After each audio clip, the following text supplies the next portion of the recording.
Bismillahirrahmanirrahim.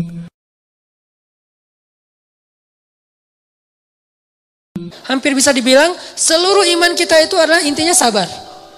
Sehingga yang dibilang orang mukmin adalah orang yang sabar. Orang yang sabar berarti dia mukmin. Berarti kita minta kebaikan, ya Allah kuatkanlah kesabaran saya. Kayak misalnya kita lagi baper sama pasangan kita, jangan ngedoain yang buruk buat dia. Kalau nggak sanggup ngedoain yang baik buat dia, minimal yang baik buat kita. Ya Allah kuatkan kesabaran saya, ya Allah jadikan saya lebih baik, ya Allah jadikan saya lebih dicintai oleh dia. Yang baik-baik aja minta. Nah, ini orang yang mencontohi teladan Rasulullah SAW. Jadi selama ini banyak angle tentang sirah Nabi yang kayaknya perlu kita lihat dari angle yang lain. Terlalu mainstream kalau hanya melihat angle-angle yang biasa kita dengar selama ini. Bukan salah, cuman kayaknya masih kurang utuh. Saya nggak suka menyalahkan orang lain, tapi masih kurang utuh. Ternyata ada angle yang lebih efektif daripada angle. Salah satu contohnya yang tadi aja. Ini Nabi Muhammad SAW kayak pas beliau pulang dari Taif kan disakitin kan, terus malaikat minta Nabi berdoa aja kepada Allah, karena malaikat tuh nggak bisa ngelakuin sesuatu tanpa izin Allah. Allah bilang ke malaikat, lakukan apapun yang diminta oleh Muhammad. Kalau minta di balik tuh gunung ditimpakan kepada orang-orang Taif, malaikat lakuin apa aja pokoknya.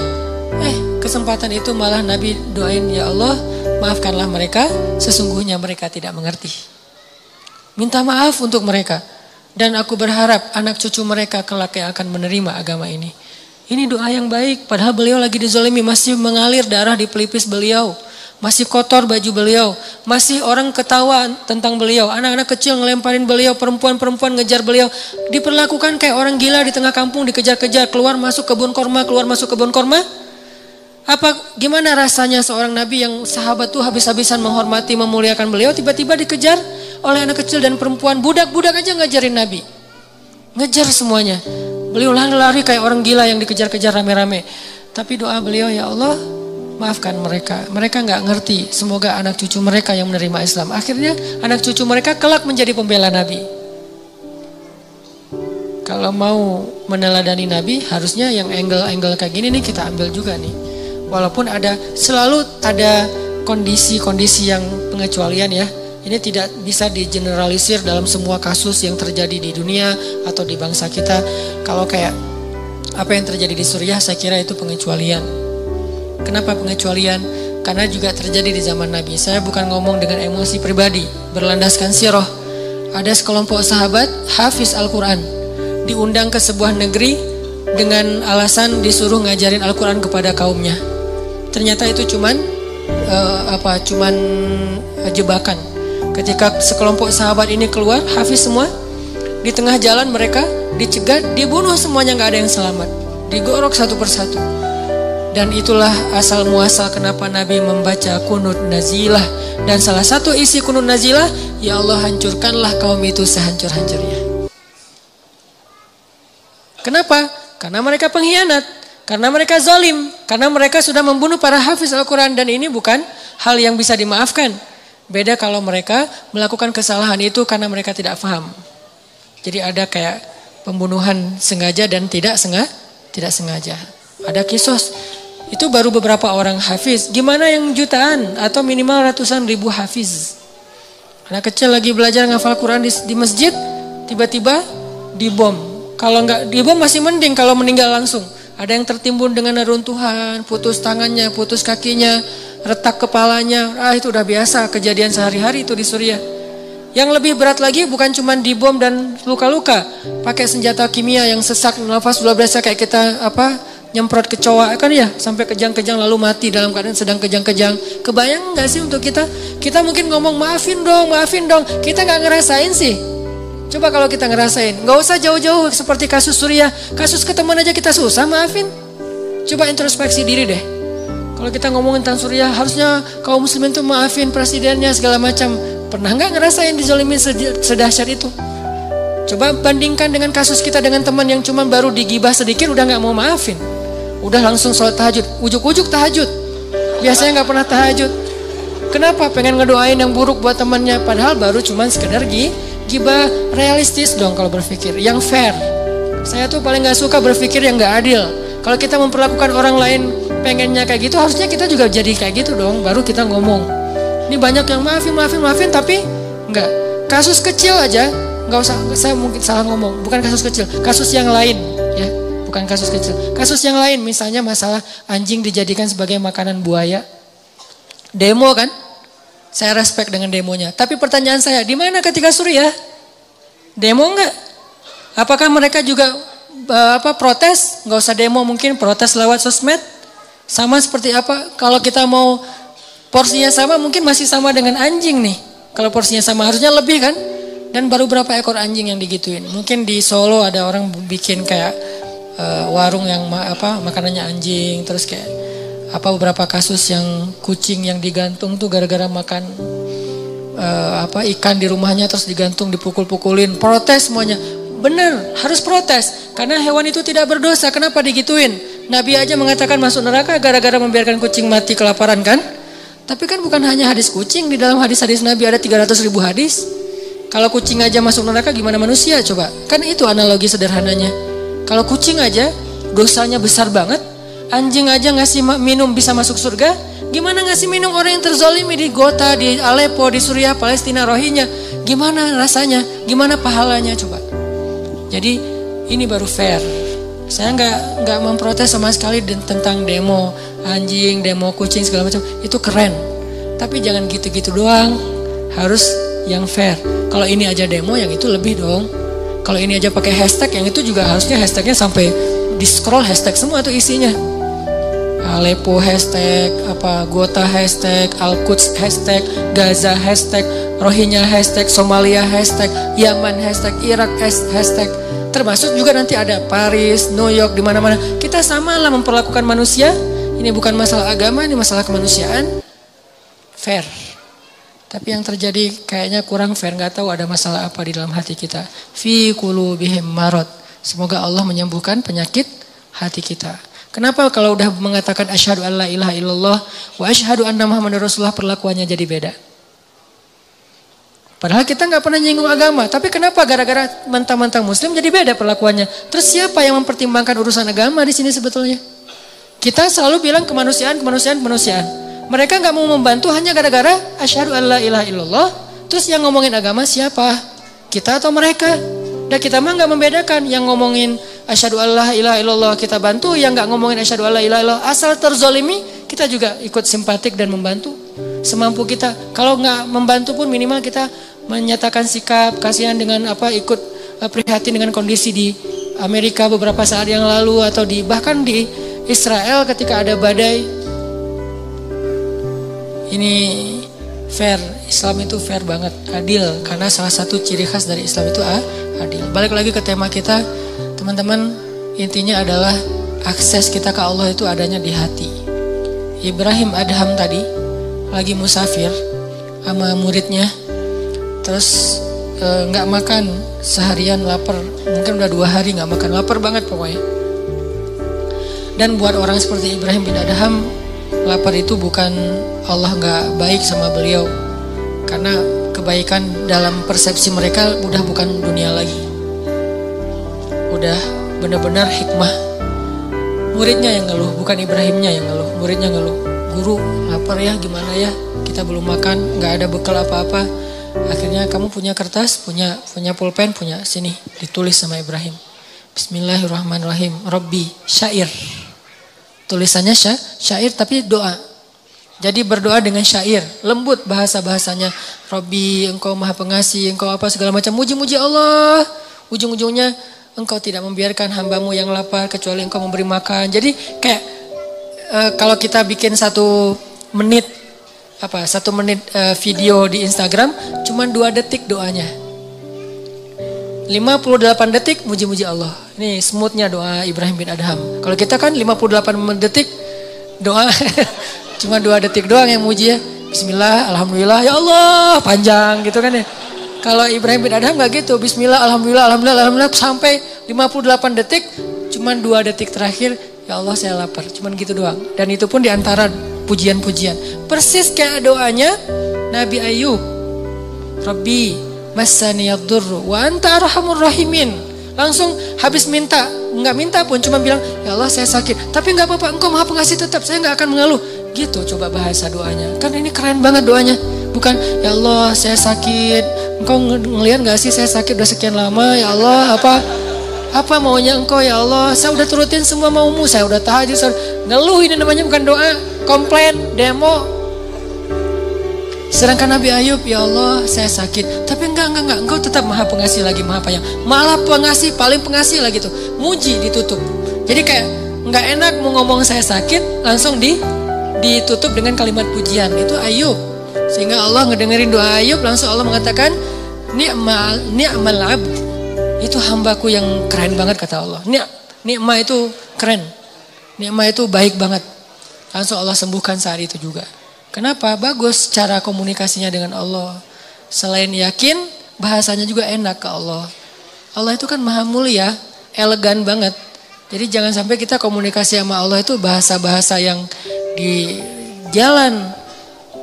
Harusnya kita komunikasi dengan Allah itu dengan bahasa elegan. Karena kita lagi berhadapan dengan zat yang maha elegan. Maha mulia, maha bijaksana, maha santun. Coba lihat bahasa Al-Quran kan santun banget. Sama kayak bahasa Nabi kan, Nabi orangnya santun banget. Kalau ngomong tuh muter dulu, padahal maksudnya ini. Kenapa? Gak tega mau ngomong langsung. Mikir panjang. Sama kayak yang saya bilang kemarin, Nabi mimpi ngelihat surga, terus di dalamnya ada istana yang indah. Gak sengaja di sebelahnya ngelihat cewek lagi main ayunan. Nabi gak bilang itu istri siapa. Gak bagus nih nanya istri orang. Tapi Nabi nanya, itu rumah siapa? Otomatis itu istri yang pemilik rumah. Kan keren bahasanya. Itu rumah siapa Jibril?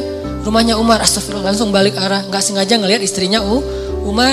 Ngomong ke Umar, aku lihat rumah kamu di surga. Oh gitu ya Rasulullah, terus gimana? Ya udah gitu aja kata Nabi. Gak mau dijelasin, kau khawatir Umar jadi cemburu. Nabi kok ngelihat istri saya sih kan jadi gitu ya, gak enak ya. Dia aja Nabi, ya Rasulullah jelasin gimana suasana rumah saya, pekarangan kayak gimana gitu.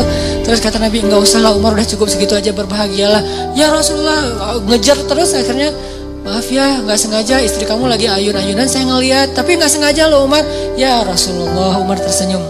Bagaimana mungkin saya cemburu kepada engkau ya Rasul? Baru Nabi lega gitu. Kan lembut banget cara Nabi bertutur. Allah aja nyuruh Nabi Musa dan Harun ngomong ke Firaun itu, wa qula lahu qaulan layyinan. Ucapkanlah untuk Firaun itu kalimat yang lembut wahai Musa dan Harun. Karena Allah tahu banget lah hamba yang satu ini, Musa ini kalau ngomong, wah orasi Musa teh.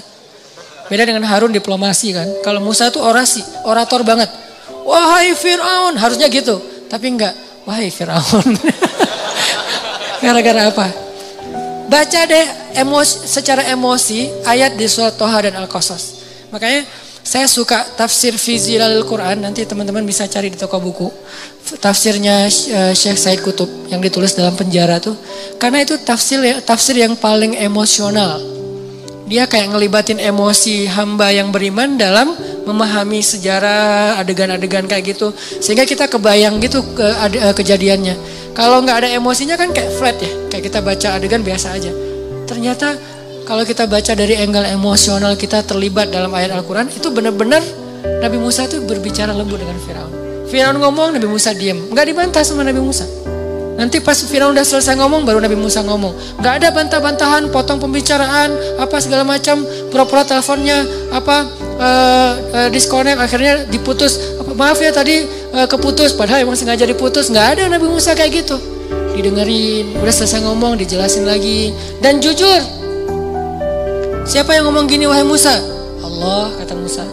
Kamu tahu ini nggak? Nggak tahu, Allah yang tahu. Saya tanya dulu ke Allah, jujur, nggak sok tahu. Ini bahasa-bahasa yang lembut. Kita ke Allah juga gitu. Nabi Zakaria. Zikru rahmati rabbika abadahu Zakaria idh nada rabbahu nidaan khafiyya. Nidaan khafiyya, suara yang lirih.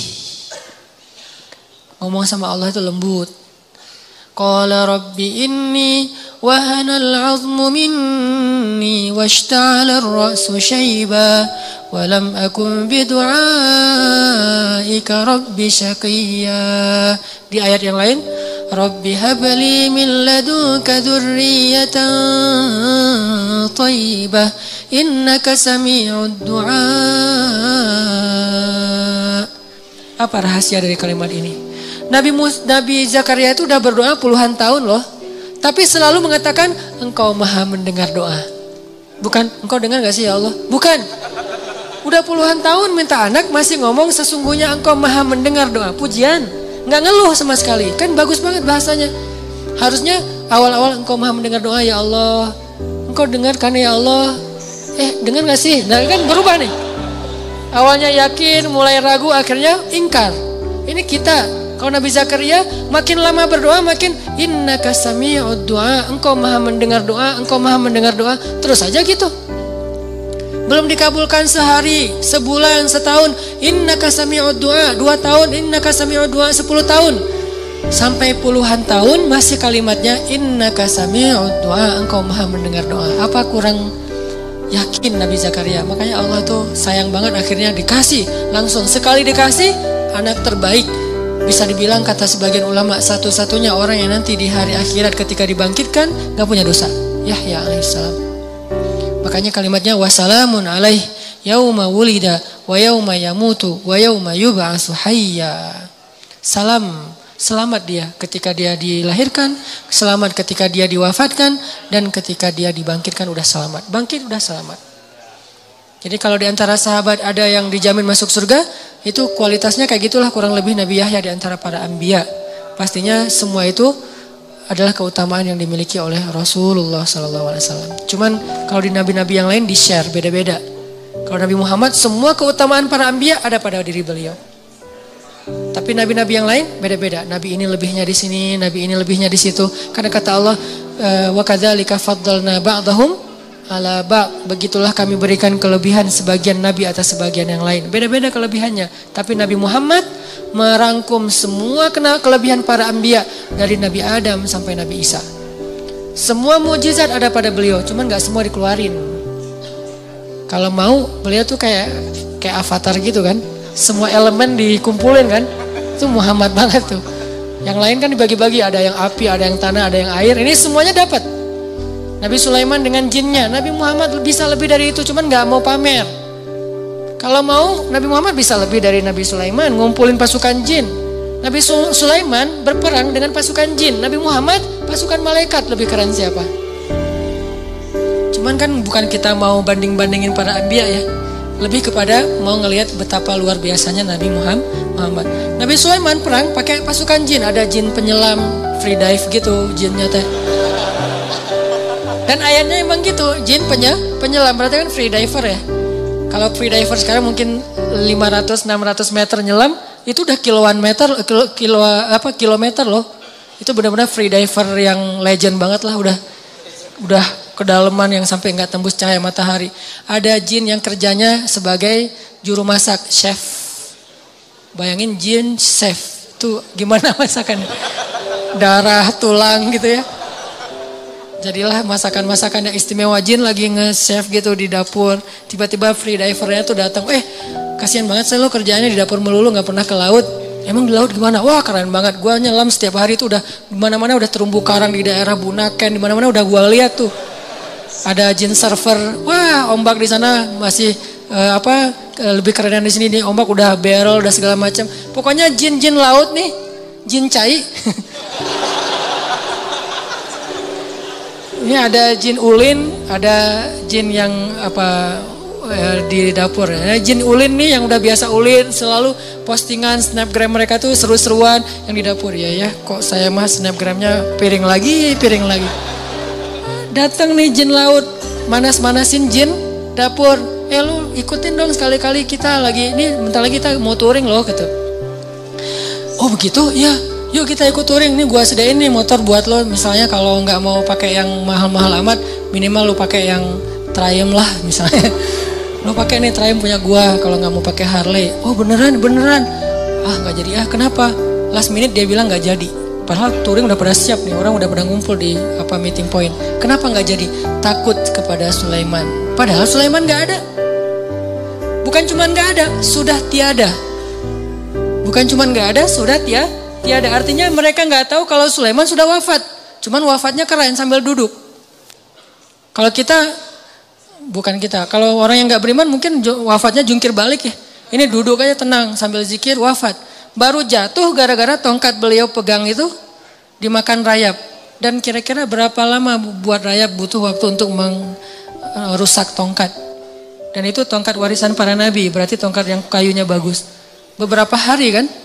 Atau mungkin beberapa bulan. Artinya sekian lama itulah jin gak tahu kalau Sulaiman udah wafat. Terus gimana jin mengatakan tahu hal yang gaib? Sulaiman di sebelah mereka aja gak tahu kalau wafat.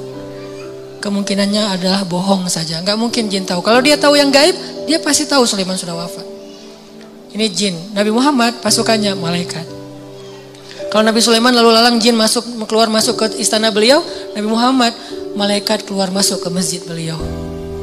Dan bukan malaikat biasa. Dzu mirratin, malaikat yang paling wibawa, paling karismatik, malaikat paling diseganin di langit. Kalau dia lewat semua malaikat pada diem. Ada yang lewat. Siapa? Jibril. Kalau Jibril udah lewat diam semuanya. Kenapa? Wibawanya Jibril. Kalau Jibril ngomong malaikat pada nunduk semuanya. Wibawanya Jibril. Malaikat sekeren ini teman mainnya Rasulullah SAW. Soulmate-an berdua. Sampai kalau Jibril nggak datang, Nabi Muhammad sedih. Kemana ya Jibril, udah lama nggak ngopi bareng. Ngeliat ke langit, Jibril kemana ya? Mau ditelepon nggak punya nomornya. Karena nggak ada telepon dulu, doa aja ya Allah, mana Jibril, mana Jibril, mana Jibril. Jibril juga di langit. Aduh pengen banget ketemu Nabi Muhammad nih di bawah, gimana ya nggak bisa turun. Kenapa?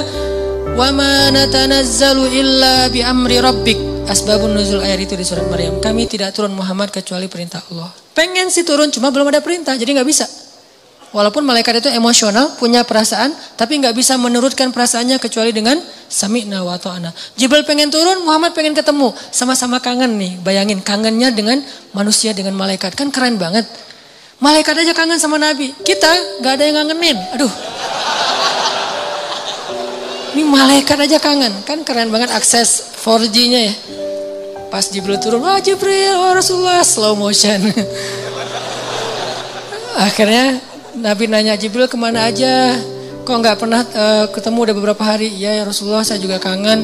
Tapi kata Allah, wa ma natanazzalu illa bi amri rabbik. Kami tidak turun kecuali dengan perintah Allah. Akhirnya ditulis syair, bahasa-bahasa yang lembut. Ada sedikit kalimat, ya Allah kami lapar. Tapi kecil, ibarat baitnya panjang, cuman setengah bait kami lapar. Sisanya puji-pujian ke Allah. Lalu setelah Ibrahim bin Adham selesai nulis kayak gitu, digulung kertasnya, dikasih ke muridnya, dia bilang, keluarlah dari masjid ini, serahkan kertas ini kepada orang yang pertama kamu temui di luar masjid. Siapa? Pokoknya siapa aja, laki-laki ya, bukan cewek, bahaya kalau cewek. Laki-laki pertama yang kamu temui di luar masjid, keluar tuh. Lagi di jalan di depan masjid, tiba-tiba muncul seorang laki-laki lagi bawa bungkusan gitu. Assalamualaikum, waalaikumsalam Pak, ini ada kertas dari siapa? Dari guru saya. Pas dibaca langsung menangis laki-laki itu. Diserahkan bungkusan itu, kembalilah kepada gurumu. Pas dibuka adalah 1000 dinar. Siapa laki-laki itu? Allahu a'lam. Semudah itu menyelesaikan masalah di antara mereka. Bukan berarti kita berharap sedekah, bukan ya.